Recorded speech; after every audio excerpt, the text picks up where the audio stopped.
এমন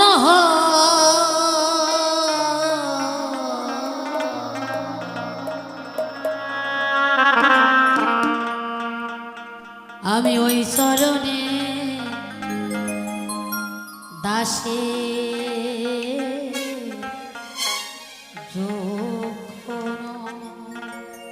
হে দয়াময় 84 লক্ষ জনি ভ্রমণ করে পেলাম মানব জন্ম কালে, তবু তোমাকে চিনলাম না, তোমাকে ভজলাম না, তোমাকে ডাকলাম না। এর জন্যই তো আমার এই দশা। আমি যে তোমার চরণের দাস হব সেই যোগ্যতা আমার কাছে নেই। তাই লালনের বাণী বাণী প্রধান। আমি আমার মতো গাইছি। আমি হয়তো অত ভালো গাইতে পারি না, আমি আমার মতো গাই। ওই চরণে দাসের যোগ্য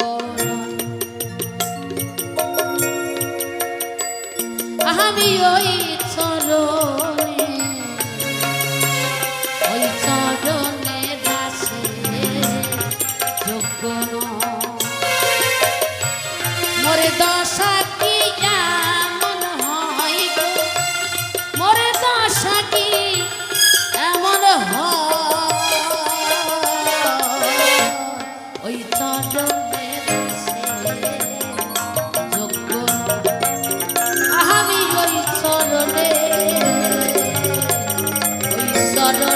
দাসে যোগ্য না।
নিজ গুণে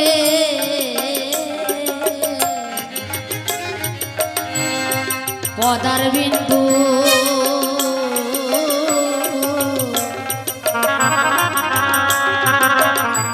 দাও হে দীনবন্ধু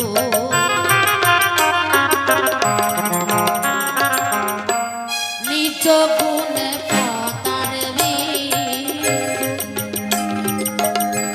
দাও হে দীনবন্ধু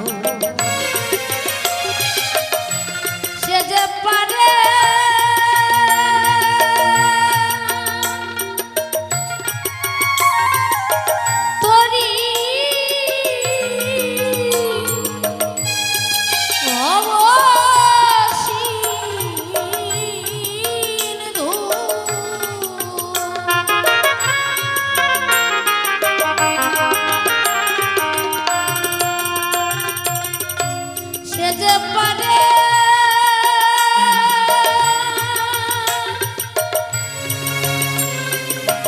তোরি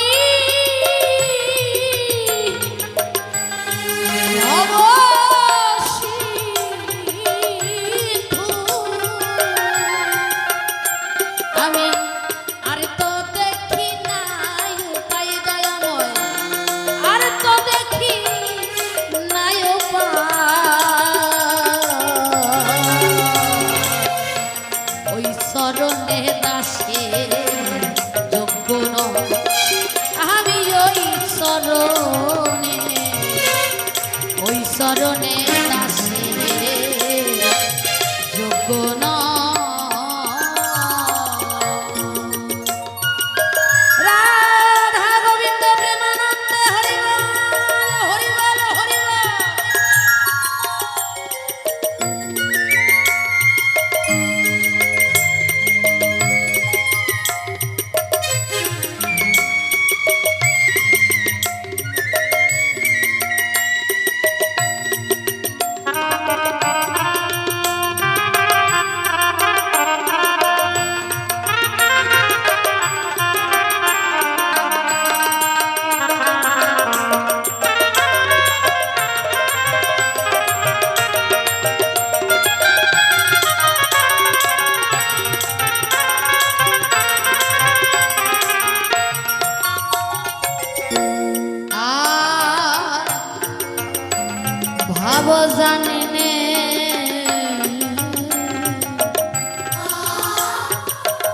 প্রেম জানি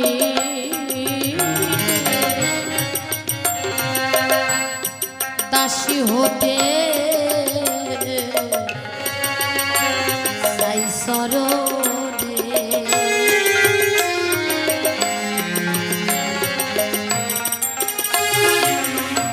ভাব জানি নে প্রেম জানি নে দাসী হতে চাই সরণে সেজন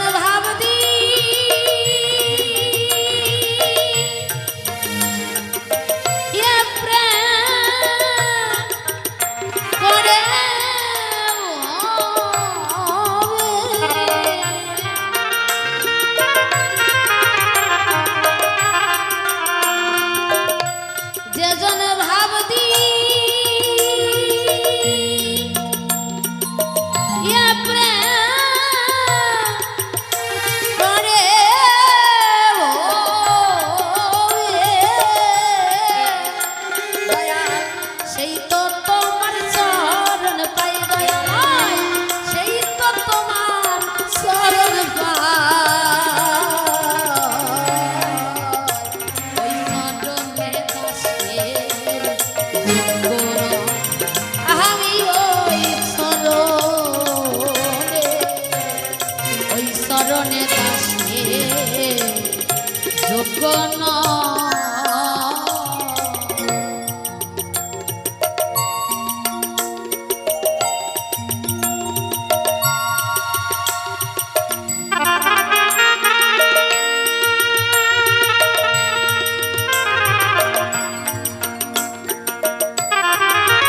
প্রভু চরণ ধুলিবে মানবী হলো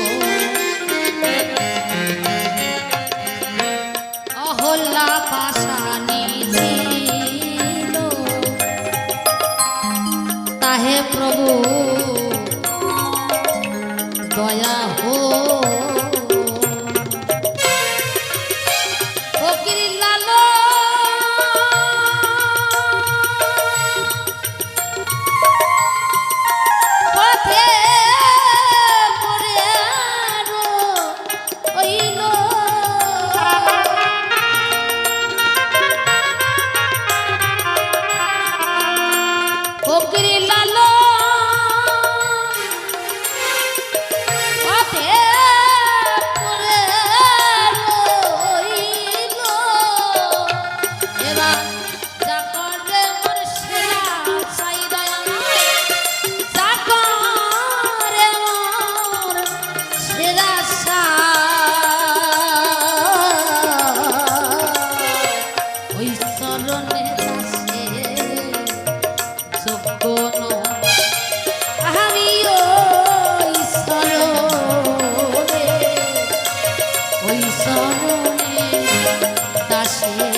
একটু ছোট বাজাও ভাই। গানের ভাষায় বললেন অহল্যা পাষাণী ছিল, প্রভুর চরণ ধুলি পেয়ে মানবী হলো। কোন প্রভু? ত্রেতা যুগে যিনি রামচন্দ্র।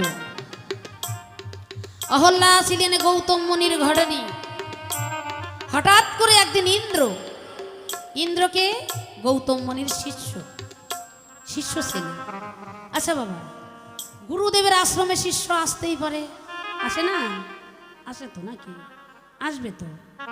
তাহলে হঠাৎ একদিন আশ্রমে এসে দেখতে পায় কি অপরূপ সুন্দর গৌতম মুনির স্ত্রী, যেহেতু আমার গুরুমা, কিন্তু গুরুমা সম্পর্কে হলেও তার কিন্তু বাবা লোভ জেগেছিল।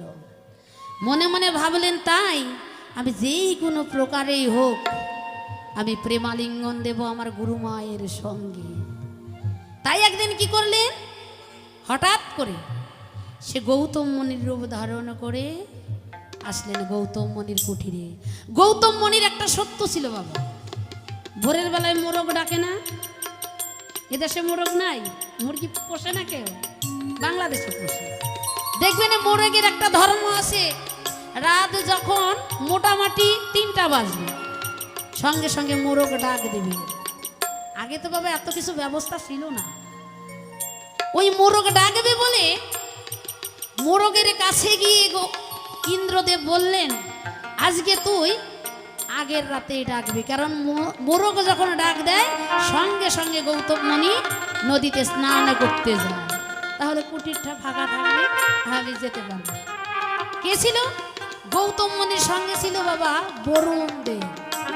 দুইজনে গেলেন, আর মোরগ সেদিন বাবা আগের রাতে ডাক দিল। গৌতম মুনি মনে মনে চিন্তা করে তাই এই তো বুঝি রাত প্রভাত হয়ে যায় নিশি, আর তো বেলা নাই। গৌতম মুনি দৌড়াতে দৌড়াতে চলে যায় নদীর ঘাটে। আর এদিকে ইন্দ্রদেব গৌতম মুনির রূপ ধারণ করে আসলো কোথায়? অহল্যার কুঠিরে। আমার নারী জাতি সরলা অবলা বুঝতে পারেনি, বলল প্রভু আজ তোমার এ কেমন নীলা? দৈনন্দিন তুমি তো নদীতে স্নান করতে যাও, স্নান করতে গিয়ে তো ফিরে আসো না প্রভু, আজ কেন হেন কর্ম, তুমি কেন আজ ফিরে আসলে? গৌতম মুনি সঙ্গে সঙ্গে বলেন অহল্যা মানে ইন্দ্র গৌতম মুনির রূপ ধরেছে। জানো অহল্যা, আজ বড় মনে হলো আমি তোমার সঙ্গে একটু প্রেমালিঙ্গন। তাহলে যেহেতু আমি স্নান করিনি, তোমার সঙ্গে একটু প্রেমালিঙ্গন করে তারপরে আবার গিয়ে নদীতে স্নান করি। অহল্যা তো বুঝতে পারেনি, সে ভেবেছে মনে হয় এটাই আমার স্বামী। তাই যখন ইন্দ্রর সঙ্গে প্রেমালিঙ্গন দিলেন অহল্যা কলঙ্কিত হয়ে গেল। গৌতম মুনি স্নান করে বাড়ি ফিরে আসে, কিন্তু নিশি প্রভাত হয় না। গৌতম মুনি ধ্যান যোগে দেখতে পায় কি আজ হয়তো কোনো অমঙ্গল হবে। সঙ্গে সঙ্গে গৌতম মুনি ফিরে আসলেন কুঠিরে। এসে দেখতে পায় গৌতম মুনির কুঠিরের দ্বারে থেকে আর একজন গৌতম মুনি বের হয়ে আসছে। সঙ্গে সঙ্গে গৌতম মুনি বলেন কি তুমি কে? তুমি মানব না দানব না কোনো দেবতা? সঙ্গে সঙ্গে অহল্যাও বের হয়ে আসলো বাবা, এলোমেলো চুল, দেখেই তো বুঝতে পারা যায়। সঙ্গে সঙ্গে গৌতম মুনি বলল যদি সত্যি সত্যি পরিচয় তুমি না দাও, যদি তোমার নিজের রূপে ফিরে না আসো, আমি তোমাকে অভিশাপ দিয়ে ভস্ম করে দেব। সঙ্গে সঙ্গে ইন্দ্রদেব নিজের রূপে ফিরে আসলো।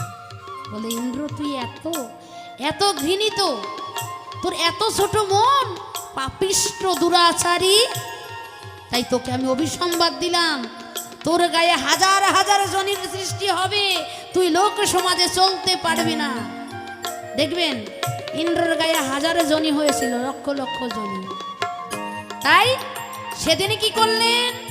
অহল্যার যিনি পুত্র ছিল, কারণ অহল্যাকে বললেন হে নারী, যেই স্বামীর সঙ্গে সারা জীবন সংসার করে আসলে, যেই স্বামীর সঙ্গে সারা জীবনে মিশে আসলে, অথচ তুমি স্বামীকেই চিনতে পারলে না। স্বামীর রূপ ধারণ করেছে আর তুমি তাকে প্রেমালিঙ্গন দিয়েছ, কলঙ্কিনী দিশারিণী। এই বলে কুমণ্ডলে জল ছিল বাবা, সঙ্গে সঙ্গে জল মন্ত্রপুত করে দিয়ে অহল্যাকে বলল তুই পাষাণই হয়ে যাবি। অহল্যা পাষাণ হয়ে গেল। তাই অহল্যার যিনি পুত্র ছিল সে গোলকের হরির কাছে ডেকে ডেকে বলল, গো দয়াময়, আমার মাথা পাশানি হয়ে আছে,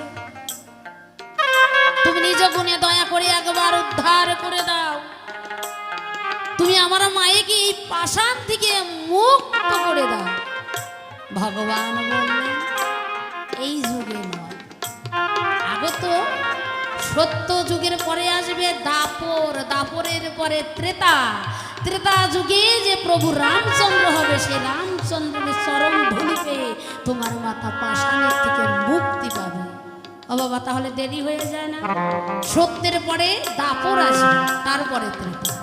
বললেন না। এই বলে যখন অহল্যার পুত্র সাধনে বসলেন, সাধনা করতে করতে বাবা সাধনায় সিদ্ধি হলো, তাই সত্তর পরে কিন্তু বাবা দাপর না এলো, দাপর না এসে আগে ত্রেতা যুগ এলো। মিথ্যে কথা, ত্রেতাটা পরে আসার কথা ছিল, কিন্তু অহল্যা পাষাণ থেকে মুক্তি পাবে বলে সত্যের পরে ত্রেতা আসলো। এর জন্য একের পরে 3 আসলো, কিন্তু 2 আসলো না, দাপরটা ঘুরে পরে চলে গেল। তাই প্রভুর দয়া হয়েছিল, পাশানি থেকে মুক্তি পেয়েছিল অহল্যা, আমার ভাগ্যে হলো না। জয় জয় নিতাই, গৌরী প্রেমানন্দ, হরি বল হরি বল হরি বল।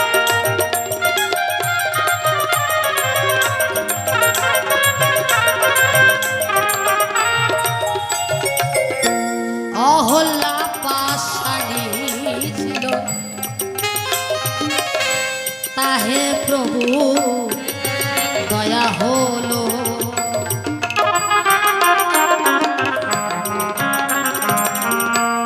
অহল্যা পাশানি ছিল, তাহে প্রভু দয়া হলো। ফকির লালো পদে